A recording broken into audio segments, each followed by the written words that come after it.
Mr. Anoop Gupta, the joint MD of the company, who joins us. Hi, Mr. Gupta. Thanks so much, sir, for joining in.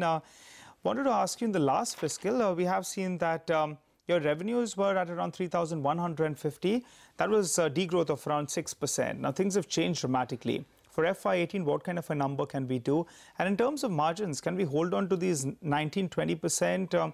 Or do you think, in fact, we have that headroom to further see some margin expansion? Yeah, good afternoon.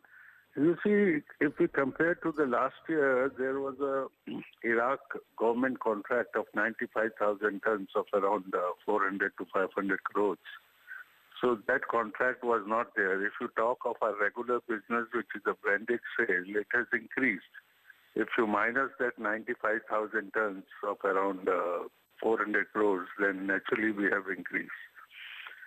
And that is the reason the total sale is a branded sale, while our margin EBITDA is 20%. And we are very much sure to maintain the margin or better it in the coming year. So that is on margins. Can you tell us what exactly was the volume growth that you saw in the domestic market? And is there an expectation of a pickup? Because a large part of the domestic market is still unbranded. But now consumer preferences are changing. People are moving to the branded segment. So what kind of volume growth do you see in the domestic market next year? Last year we have grown by 25%. And the growth in the domestic market is very, very good and impressive. And today, India Gate is a very, very big brand in the eyes of consumer. So we are expecting to grow by around 15% to 20% this year also. Right. Okay. Okay. That's only in the domestic market, right? A 15 to 20% growth? Yes, yes. All right, Mr. Gupta, you were talking about Iran. Last year, that big order was absent. Have you heard of any orders coming in from Iran? What is the order situation currently? Last few times we spoke, there was some talk that was going on. Anything has come through from there?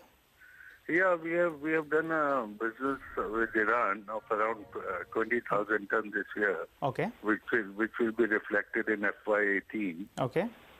And Iran, actually KRBL doesn't have a big exposure on Iran, but this year we have done it for the first time, 20,000 tons.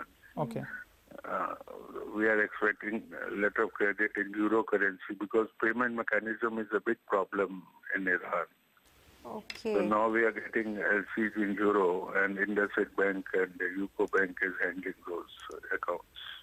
What kind of opportunity do you see from China as an export market, and how much do you think that could contribute, say, over the next 2 to 3 years? You see, it is difficult to change the food habit.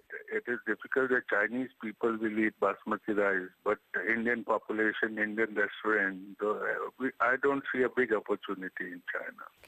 All right, Mr. Gupta, before you go, there was some talk on the street that KRBL could look at demerging their business. Will you all be considering something like that going ahead? And also, sir, if you could tell us, you had some cash balance.